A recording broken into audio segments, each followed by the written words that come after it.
এয়া হৈছে ম'ম'। আজি অকণমান ম'মৰ বনাবলৈ কাৰণে অলপ চেষ্টা কৰিছোঁ। এয়া মই সোৱাদ অনুসৰি নিমখ দিছোঁ। ইয়াতে ল'লোঁ, ময়দাতে নিমখ দিলোঁ আৰু অকণমান ৰিফাইন 2 চামুচমান। যিহেতু আমি দুজনহে মানুহ, সেয়েহে কি কৰিলোঁ, 2 কাপ ময়দা ল'লোঁ, তাতে অকণমান ৰিফাইন 2 চামুচমান দিলোঁ আৰু অকণমান সোৱাদ অনুসৰি নিমখ দি পেলাই ময়দাখিনি খুব ধুনীয়াকৈ মঠিলোঁ। মঠি অকণমান 10-15 মিনিটৰ কাৰণে ৰাখি থ'লোঁ। আৰু এইফালে কি কৰিছোঁ এই ম'মত যে দিম যে, মই বনাইছোঁ আচলতে ভেজ ম'ম'। সেয়েহে ইয়াতে বন্ধাকবি পাত্তাকবিটো ইয়াতে ইউজ কৰিছোঁ। গাজৰ দিব লাগিছিল, কিন্তু গাজৰ নাই কাৰণে কবিয়ে চলাই দিলোঁ। তাৰপিছতে পিঁয়াজ আৰু আদা, নহৰু, কেঁচা জলকীয়া এনেকৈ অলপমান খুব মিহিকৈ কাটিব লাগিব চব্জিখিনি। আৰু মিহিকৈ কাটি মই এয়া ভাজি লৈছোঁ। ভাজি পেলাই এয়া পিঁয়াজ, আদা, নহৰু, কেঁচা জলকীয়াখিনি ভাজি অকণমান ৰঙা হোৱাৰ পাছতে মই ইয়াতে কাটি থোৱা বন্ধাকবিখিনি ইয়াতে এড কৰিছোঁ। আৰু ইয়াত মই দিম সোৱাদ অনুসৰি অকণমান নিমখ। আৰু ইয়াত আটাইতকৈ ভাল লগা বস্তুটোৱে হ'ল দিব লাগিব আপোনাৰ জালুকৰ গুড়ি। জালুকৰ গুড়িটোৱে জ্বলা কৰি ৰাখে আৰু ম'মৰ সোৱাদটো ইয়াতে ৰাখে। মই ইয়াতে 1 চামুচ জালুকৰ গুড়ি দিছোঁ। আৰু তেতিয়াহে খাবলৈ অকণ জ্বলা হ'লে ম'মটো ভাল লাগে। ল'ৰাই বহুত দিনৰ পৰা কৈ আছে যে ম'ম' খাবলৈ যাওঁ, আৰু বৰষুণৰ বতৰ ম'ম' খাবলৈ যাবলৈ অকণমান আমাৰ ঘৰৰ পৰা দূৰ হয়।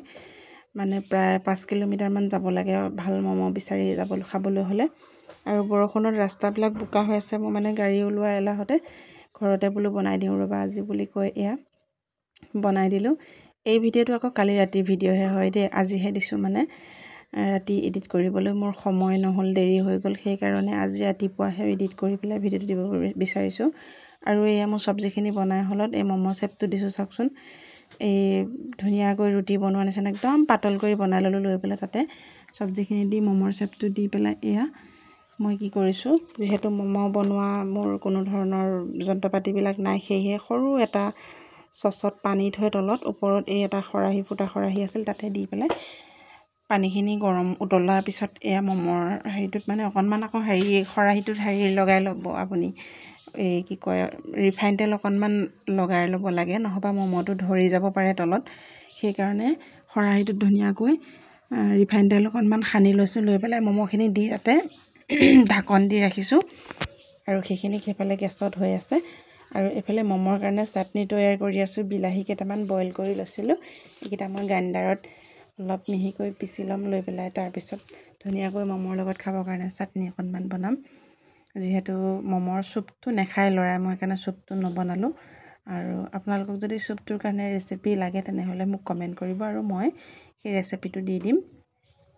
আৰু এনেকৈ চাটনি আৰু বিভিন্ন ধৰণৰ চাটনি বনাব পাৰে। মই ধৰক বিলাহীটোৱে বনাইছোঁ, বিলাহীটো অকণমান টেঙা ভাৱটো দিলে অকণ খাই ভাল পাব। এয়া এনেকৈ চাটনিটো বনালোঁ।